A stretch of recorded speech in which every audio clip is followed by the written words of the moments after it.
Bonjour à tous et bienvenue sur boursicoté.com pour cette nouvelle analyse technique du CAC 40 en clôture. Et donc en cette fin de semaine, eh bien, nous avons connu une séance qui, malgré un signal initial, aurait pu nous donner un petit peu plus de directionnel puisque nous avons eu un gap à l'ouverture de cette séance, un gap baissier.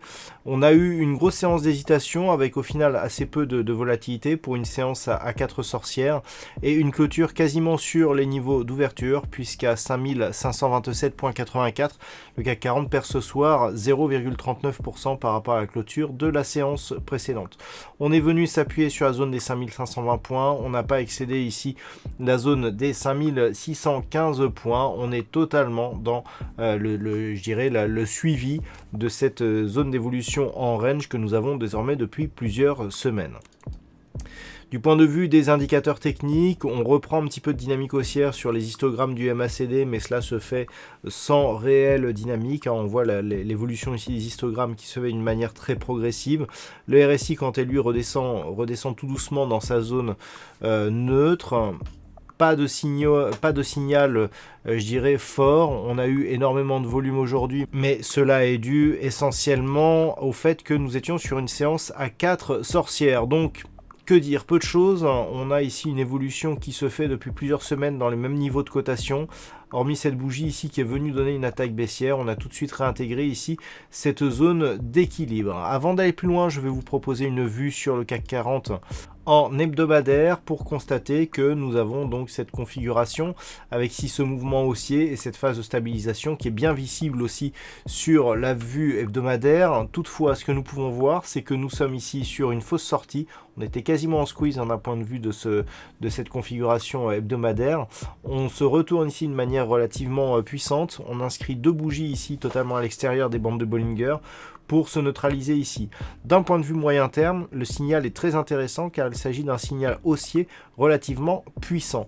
Si on prend, je dirais, l'intégralité de la dynamique, il faut bien se rendre compte que l'impulsion que nous avons ici permet de casser des précédents points hauts significatifs. On a ici une légère phase d'exagération, retour ici à l'intérieur des bols, mais par rapport à l'excès que nous avons eu ici, la consolidation est vraiment quasi inexistante.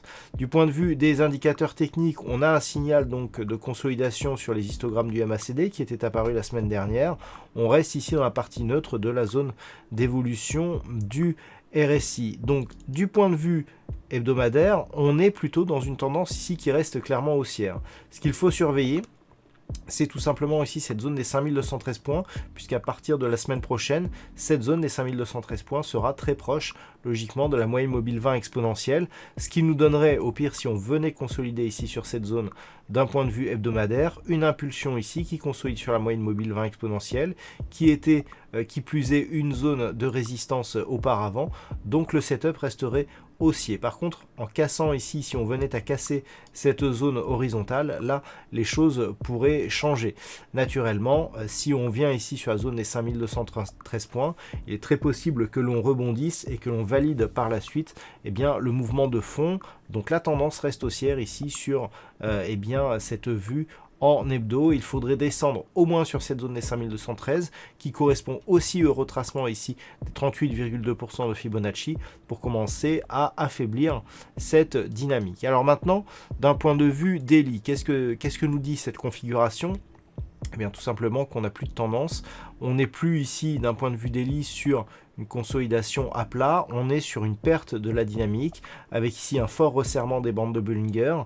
Je dirais que c'est peut-être l'élément le plus dangereux de cette analyse puisque plus on va durer ici dans cette configuration en squeeze, plus la sortie risque d'être volatile et violente. Donc il va vraiment falloir surveiller les points de cassure, un petit peu comme on l'a vu sur la vue hebdomadaire, une sortie de squeeze, ça peut être initié par une fausse sortie, c'est-à-dire une tentative de sortie d'un côté suivie d'une sortie par l'autre côté, donc ne pas se jeter sur les signaux de cassure sur ce genre de sortie, puisque nous avons tout simplement ici engranger énormément de dynamique qui est prêt, je dirais, à exploser en cas de reprise d'un mouvement directionnel.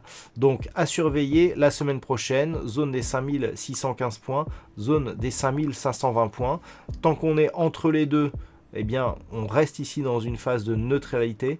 Par contre, en cas de rupture de l'une ou de l'autre de ces zones, eh bien, inscription d'un nouveau signal directionnel, mais attention, qui peut être invalidé très rapidement. L'objectif à la hausse est bien entendu cette zone ici des 5726 points, alors que l'objectif à la baisse, eh bien, il y en a deux. Cette zone ici, 1 des 5450 points, puis éventuellement ici cette zone des 5340 points.